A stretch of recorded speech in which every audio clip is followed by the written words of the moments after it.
peaknya itu, puncaknya itu bisa sampai berapa banyak unit waktu itu? Ukurannya apa? Sudah sampai kontainer? Ya, 3 kontainer 2 bulan. 3 kontainer. Seluruh Singapura sampahnya itu saya ambil yang buat dryer. Wih, Saya punya berapa titik? itu merajai, berarti masuk ke Indonesia nggak ada pesaing waktu itu mungkin ya? Saya monopoli, Pak. Monopoli ya.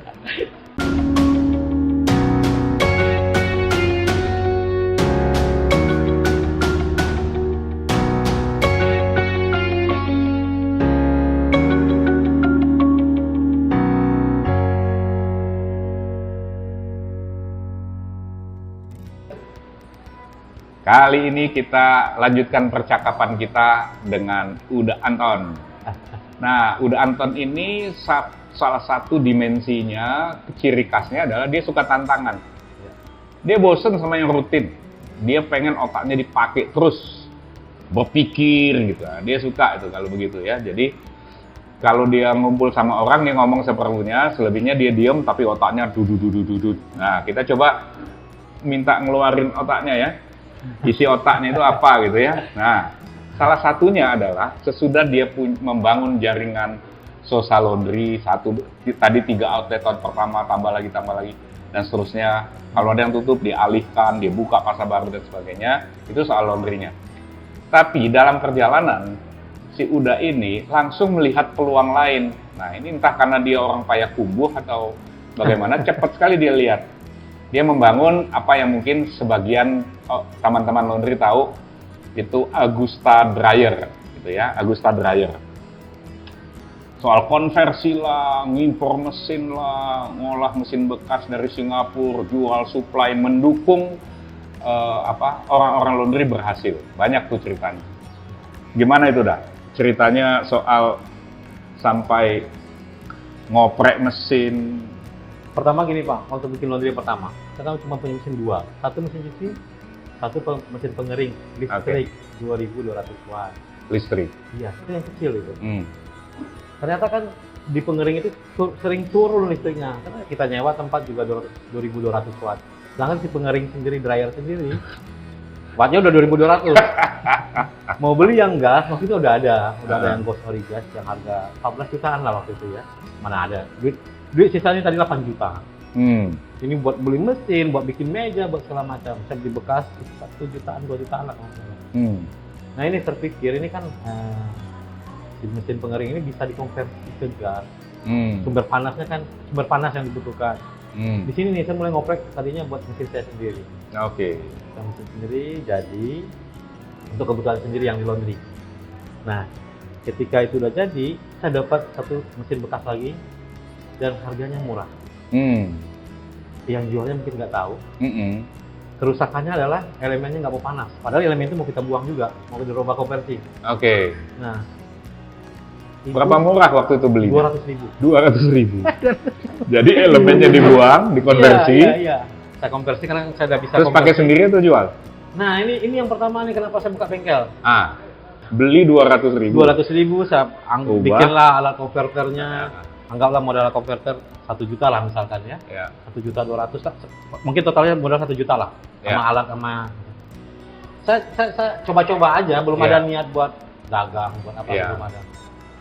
Ternyata ada yang nawar 4 juta. Taruh 4,5, ditawar 4 juta. Iya. Modal kan 1 juta 1 juta. Kaget. Ini Pak, target saya pertama nyari duit 3 juta 1 bulan. Ini kok bisa 1 hari saya bisa dapat 3 juta kan gitu. Iya. Ya nggak muluk-muluk lah, zaman itu saya juga keuangan kan masih susah banget. Saya masih ingat namanya Satria itu, di tempat di Cengkareng tinggalnya dekat PLN, dekat Buhiba dulu ke Sambi. Itu orang yang pertama beli mesin itu. Jadi itu di harga 4 juta? Jadi, 4 juta, dia minta 4 juta. Dia minta tadinya 38, saya minta 4 juta. Kalau mau ntar, ini dia datang, dia beli. Dia masih mahasiswa, dan kemarin juga ketemu lagi. Itu customer pertama, akhirnya mau nggak mau saya jual ke mesin. 4 juta, untung 3 juta kali momen gitu. Iya. Aduh, ini saya harus seriuskan ini. Iya. Saya harus seriuskan. Nah, bolehlah saya cari barang. Ini buat kebutuhan laundry. Pelan-pelan saya juga mulai dagang. Tetapi nyari barang 200.000 itu cuma ya momentumnya sekali itu aja. Tapi setidaknya buat semangat ya, pendorong, pembuka ide. Iya. Nah, di situ kebutuhannya ternyata banyak sekali orang mencari itu. Dan pengering bekas itu susah sekali di Indonesia. Orang jarang pakai pengering. Jalan satu-satunya di Singapura. Mulai cari informasi. Ya, Batam. Teman-teman juga nggak ada yang yakin. Kok tahu kan latar belakang saya? Mau beli berapa? Ya, coba dulu 5, 10. Ya, teman-teman mana mau bantu kan? Ya. Ngapain beli segitu juga, capek-capek doang gitu. Akhirnya pelan-pelan, ya duitnya kan juga terbatas. Akhirnya ya dapatlah sampah-sampah yang di Batam itu berapa unit, pelan-pelan baru mulai ke Singapura. Dari Batam. Iya, dapat awal-awal dari Batam ambil dekat dengan Singapura, mulai dapat koneksi. Nah, udah mulai untung, lipat-lipat uangnya. Ya pertama juga kena tipu juga lah pasti ya. Ya, ada pengalaman kena tipu. Nggak mungkin mulus-mulus semuanya kan. Ya. Soalnya itu kan dunia yang sama sekali kita ya kayak grabbing ya, kayak meraba-raba kan ini apa gitu kan. Pasti ada susah-susahnya. Nah, itu pernah sampai itu saya dengar itu kebanyakan yang di impor waktu itu bekas dari Singapura Electrolux ya. Ya. Sampai bisa berapa? Apanya? Peaknya itu puncaknya itu bisa sampai berapa banyak unit waktu itu? Ukurannya apa? Sudah sampai kontainer? Ya, 3 kontainer 2 bulan. 3 kontainer. Seluruh Singapura sampahnya itu saya ngambil yang buat dryer. Wih, saya punya berapa titik? Itu merajai, berarti masuk ke Indonesia nggak ada pesaing waktu itu mungkin ya? Bisa monopoli Pak. Monopoli ya. 3 kontainer tuh berapa sih? Satu kontainer berapa? 200. 600 unit. Ya. Jadi di Singapura itu ada momen-momen tertentu yang banjir lagi banyak sekali. Contohnya mungkin mau tahun baru atau tahun mau Imlek. Mereka ganti semua barang. Mereka ganti barang. Jadi kan banyak limbahnya ini. Kenapa Electrolux ya yang mereka pakai? Bagus Pak. Karena memang dari sana itu ya. Artinya enggak. Standar mereka kan udah standar Eropa. Ya. Pasti grade-nya juga mereka Eropa lah di sana ya. Dan ada berapa merek sebetulnya Electrolux, brand Elba, tapi Elba juga yang Holland punya. Electrolux yang pokoknya Eropa semua lah. Ya. Yang Boss gitu nggak ada ya? Ada juga. Tapi saya nggak mau ambil itu karena buat susah dikonversi. Nah, yang saya ambil tuh Electrolux, brand sama Elba pun juga tergantung. Yang banyak itu Electrolux lah. Jadi semua yang ada di sana saya bikin berapa pool tempatnya di situ. Udah. Intinya saya Singapura 3 kontainer, puncaknya 3 kontainer. 600. Itu bertahan sampai tahun berapa itu? 2015 masih? 18? 2018. 2 tahun lalu masih. Oh, itu kan pelan-pelan mulai berkurang. Ya. Artinya semenjak puncaknya itu sebulan 3 kontainer itu ya 600 unit. Ya, kadang-kadang kan barangnya yang tidak ada. Ya. Barangnya malah kadang sebulan cuma ada 1 kontainer. Ya. Kalau dari momen tertentu, jadi seberapa pun ada di situ kita ambil, berapapun ada di situ kita ambil. Ya, cara penjualan di sini pun juga kita sesuaikan dari banyaknya barang. Kalau misalkan barangnya cuma ada 1 kontainer, berarti kita jualnya begini. Kalau barangnya ada 3 kontainer, cara jualnya begini. Ya gampang lah, adalah strategi-strategi untuk menjualnya tergantung berapa banyak barang yang ada. Oke. Biasanya kalau bekas begitu dulu dijual dengan harga berapa? Dulu kisarannya user itu 4,5-5 juta. 4,5-5 juta ya. Electrolux baru itu yang konversi 9 juta, jadi separuh harganya. Jadi separuh harga. Iya. Ada beberapa teman dulu ya, yang wah saya senang sekali ketemu kantor. Saya baru beli kemarin 2 unit itu 18 juta. Di tempat kantor ternyata dapat saya kasih 4 unit, 5 unit gitu kan. Toh secara keseluruhan laundry itu kan quantity. Quantity berapa yang banyak diproduksi itu akan jadi uang kan? Iya, betul. Nah, ini bekas juga bekas dari apartemen, bukan dari bekas laundry. Barangnya masih segar semua, masih bagus. Dari rumah kan itu? Dari rumah, dari apartemen. Jadi jumlah pemakaiannya kan masih terbatas. Iya, dan barangnya juga barang capek lah ya. Barang capek. Nah, dengan uang yang sama dia bisa dapat ini 2 kali lipat atau 3 kali lipat, 2,5 kali lipat jumlah uang daripada dia beli yang baru. Sedangkan dia butuhkan itu banyaknya. Betul. Jadi teman-teman awal-awal juga sangat terbantu lah. Untung mereka jadi. Iya, produksi mereka lebih tambah banyak, ya untungnya jadi lebih banyak. Iya. Jadi itu mendukung sekali perkembangan industri laundry ya. Nah, terus apa yang mulai bikin berhenti? Kan menurun tadi. Apa memang permintaannya hilang atau udah sudah ini kurang menantang, udah kasih sama orang atau gimana? Ada 2. Demand laundry berubah. Demand laundry Yang berubah. orang yang di level yang sama, Ha-ha. dia meningkat. Oke. Saya butuh keuangannya udah cukup bagus, usahanya cukup bagus. Dia merubah mesinnya, di-upgrade mesinnya lebih besar. Oke. Sedangkan orang baru di dunia laundry Iya.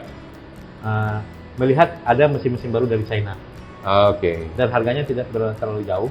Oke. Ini dapat baru, Ini ya nambah bekas. sedikit dapat baru lah, Ya. ini bekas. Oke. Karena memang beda lah. Ya. Eropa sama Cina juga beda kan. Ya.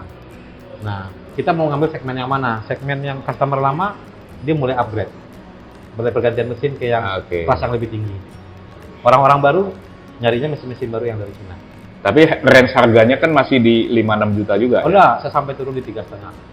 Bukan. Mesin-mesin yang dicari orang ini kalau yang baru kan kira-kira sekitar 5-6 juta kan? 5-6 juta. Jadi anggaplah saya jual 3,5 juta yang bekas, Iya. mereka jual bukan 4,5 udah dapat yang baru gitu loh Pak. 4,5 Oke. kalau dapat yang baru, 6 juta udah dapat baru. Oh iya, jadi terlalu dekat. Terlalu dekat. Walaupun yang baru itu mungkin dipakai setahun out gitu kan. Ya. Kalau orang-orang laundry lama juga masih akan nyari mesin yang Yang bekas. lebih handal. Ya, bekas tapi merek itu gitu loh. Iya, iya. Eropa punya. Nah, tapi kalau orang baru kan dia tampilan dulu. Karena Oke. butuh tampilan untuk usaha yang baru. Jadi habis masa itu main dryernya impor langsung atau Ya. ambil brand dari Jadi, Cina. Tempatkan setelah bengkel atau perusahaan atau bengkel Iya. bengkel goyang. Ini apalagi kita harus ada sesuatu yang baru lagi. Nah, ini saya mundur lagi. Waktu penemuan alat yang konversi gas itu, Iya. dari yang listrik ke gas itu, kita bisa klaim mungkin kita yang pertama menemukan itu. Iya. Nah, kenapa kita jualannya dryer Electrolux itu cepat dan laku? Karena kita tanamkan di situ alat konversi gas juga, Iya. yang pernah kita pertandingkan di 13 negara itu juara, dapat medali emasnya Pak. Dengan alat konversi yang kita bawa pertandingkan, Iya. inovatif energi apalah, lupa saya. Iya. Kita dapat medali emas di alat konversi yang itu. Iya. Nah, setelah berubah modelnya, ada dua pilihan. Saya harus impor langsung untuk kapasitas yang sama, atau saya harus bikin sesuatu yang baru lagi. Oke. Saya jalankan dua-duanya. Yang Yang impor saya jalankan untuk pengganti mesin Electrolux tadi yang bekas. Iya. Saya ambil juga mesin dari Eropa, itu yang merek Beko, itu dari Turki. dari Turki Iya. yang mensponsori Barcelona. Iya. Akhirnya saya pegang merek Beko, Eropa juga, Iya. untuk kelas yang seperti itu. Yang kedua, saya ciptakan mesin koin dengan Oke. menggunakan mesin-mesin biasa. Karena demand laundry udah mulai berubah juga. Ya, artinya home appliance itu mesinnya bisa menggunakan koin, Ya. tapi mesin koin itu Agusta punya, Betul. gitu kan? Dimodifikasi begitu kan? Iya. Oke. Mesin koin kearifan lokal lah bahasanya. Itu mulai kapan ya? Mesin koinnya itu 2 tahun yang lalu lah Pak. 2 tahun lalu. Perlu waktu berapa lama untuk menemukan inovasi baru? Tadi kan inovasi pertama kan soal konversi dryer kan? Iya. 6 bulan Pak. 6 bulan ya? Iya. 6 bulan sampai kita launching. Sampai launching ya? Iya. Jadi persiapan apa segala Tes macam dulu, gitu ya? persiapan, tes berapa kali sampai 6 bulan. Sebelum pun 6 bulan udah tes di udah terjual, tapi kita belum launching, benar-benar launching. Nah, dan dites, oh ini oke, 6 bulan berikutnya baru. Oke. Nah, enaknya ini yang mesin koin, dia bisa memangkas harga dari mesin koin yang build up. Jadi kan mesin koin ini udah ada yang build up ini, yang dari Komersial. Ya, komersial. Nah, yang kita bikin ini dengan kapasitas yang sama, harganya separuh. Nah, tentunya kan orang mau gunakan mesin koin untuk menggampangkan pengontrolan. Iya. Intinya poin-poinnya itu dapat semua. Iya. Seperti yang komersial, tampilannya, kapasitasnya. Malahan kita ada apa yang tidak ada di komersial, kita tambahin di yang mesin koin yang Misalnya? contohnya counter. Counter itu buat Menunjuk penghitung koin. Angka koin yang telah masuk. Jadi misalkan kalau mesin koin yang dari build up yang langsung, dia tidak punya counter. Kuncinya itu harus dibuka terus. Kalau Iya. nggak koinnya habis. Iya. Kuncinya itu owner yang megang. Iya. Kalau lepasin ke karyawan nggak boleh. Iya. Karena rahasianya itu ada di koinnya. Kalau yang ini kunci pun ditinggalin nggak apa-apa karena ada counternya lagi, catatannya, ada catatan lagi. Yang tidak bisa dirubah-rubah meterannya. Gitu. Jadi kita lihat, oh ini kekurangannya apa, kita tambahin lagi yang seperti dia. Seperti itu Pak. Nah, setelah itu kita bikin lagi yang model kartu. Card ya. Model kartu. Jadi di tab. Ya di tab. Jadi si saldonya tidak ada di koin ini. Apa kelemahannya? Kadang-kadang karyawannya ini ngilangin koin. Oke. Kan koin itu terbatas jumlahnya. Berarti mereka harus beli koin lagi. Kalau kartu, saldonya itu ada di kartu. Iya. Ya, kalau hilang ya harga kartu juga nggak seberapa. Iya. Nah, tapi dia bisa menampung saldo yang lebih banyak. Tabnya berapa kali gitu. Iya. Bisa diatur ya. Bisa diatur. Peremajaan yang dari koin itu. Sekarang yang model kartu. Jadi yang biasa jalan pakai sistem koin jalan, sekarang ditambahkan sistem kartu. Kartu saya belum launching, tapi saya udah banyak. Oke. Saya belum launching, tapi udah banyak jualnya.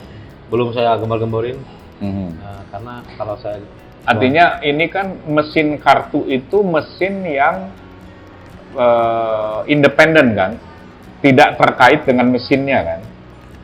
Dia dicangkokkan begitu kan, sama seperti koin kan? Iya. Betul ya? Iya. Jadi mesinnya bisa saja beko misalnya atau apa gitu kan? Apa saja mesinnya. Oke. Apa saja mesinnya, mau mesin apa saja. Jadi kalau ada permintaan misalnya kita mau dong tempat kita ditambahin mesin kartunya aja. Bisa. Itu bisa gitu kan? Bisa. Ya, jadi karena itu kan berarti lanjutan proses penemuan dari itu ya, dari koin kemudian ke kartu. Ya, jadi pas di koin, kita lihat apa sih kekurangan koin? Ya. Sebetulnya kekurangan hal sederhana aja. Nah, tapi kita persimpel lagi dengan kartu, kita sempurnakan lagi dengan kartu. Dan hebatnya ini semuanya kan fungsinya adalah untuk pengontrolan. Ya. Dan owner merasa nyaman meninggalkan laundry-nya. Ya. Kecuali kalau kita yang duduk di situ sendiri kan beda lagi ceritanya. Nah. Terakhir dah, ini yang berkaitan dengan kecenderungan obrolan-obrolan pro kontra juga sebagian soal laundry self service. Ya. Menurut Danton itu di Indonesia bagaimana? Indonesia ini kan gampangnya mundur dari beberapa tahun dari negara lainnya gitu loh. Ya. Contohnya laundry self service di negara tetangga itu udah hampir semuanya begitu. Ya. Dulu mereka juga punya laundry seperti kita. Karena kita keterlambatan di negara kita, mungkin 5 tahun, 10 tahun ke depan semuanya arahnya ke situ, Pak. Dan sekarang pun udah mulai. Cuman berbeda, Pak. Kalau di negara maju self service karena memang harga manusianya mahal. Jadi orang-orang menengah ke atas pun dia mau self service. Atau mereka tinggal di apartemen nggak punya tempat membuat mesin cuci dan segala macam, ya mereka laundry ke bawah self service. Kalau di Indonesia yang sekarang yang sudah berjalan, customer itu menengah ke bawah, Pak. Menengah ke atas nggak mau. Karena mereka mempekerjakan manusia masih murah. Kenapa yang menengah ke bawah? Misalkan mohon maaf, kawasan padat penduduk yang penghasilan minim, dia nggak bisa kebeli mesin cuci, buka laundry self service di situ pasti ramai. Mereka, saya ngelihat di beberapa daerah, banyak juga pasangan seperti itu. Ibu-ibu bawa anak, itu pakaiannya di dalam pakai sarung aja, terus nyuci di situ. Kadang-kadang dia ngeringin di rumah, nyucinya murah. Jadi seperti rental mesin cuci lah, seperti rental mesin cuci. Tapi yang segmennya ini yang menengah ke bawah. Nah, 5-10 tahun lagi saya rasa segmen itu tetap ada, segmen yang laundry yang premium pun tetap ada. Orang-orangnya kan berbeda. Di Indonesia ini banyak ini modelnya ini. Semuanya akan berjalan. Tapi yang khusus untuk laundry yang self service akan meningkat ini. Akan tumbuh lah ya. Akan tumbuh. Dan dia meningkat saya. Oke. Gitu. Ya. Baik, itu tadi obrolan kita melihat beberapa penemuan inovasi yang dilakukan oleh si Uda Anton ini, dari mulai membuat konversi, kemudian membuat mesin koin, kemudian sekarang juga membuat mesin kartu. Jadi keren ya, inovasinya berjalan mendukung UMKM laundry. Jadi kita doakan itu mendukung bisnis Anda juga ya. Nanti kita akan lanjutkan bicara hanya soal tren aja, tren-tren ke depan kemungkinannya kayak apa sih soal laundry ini. Sukses besar untuk Anda.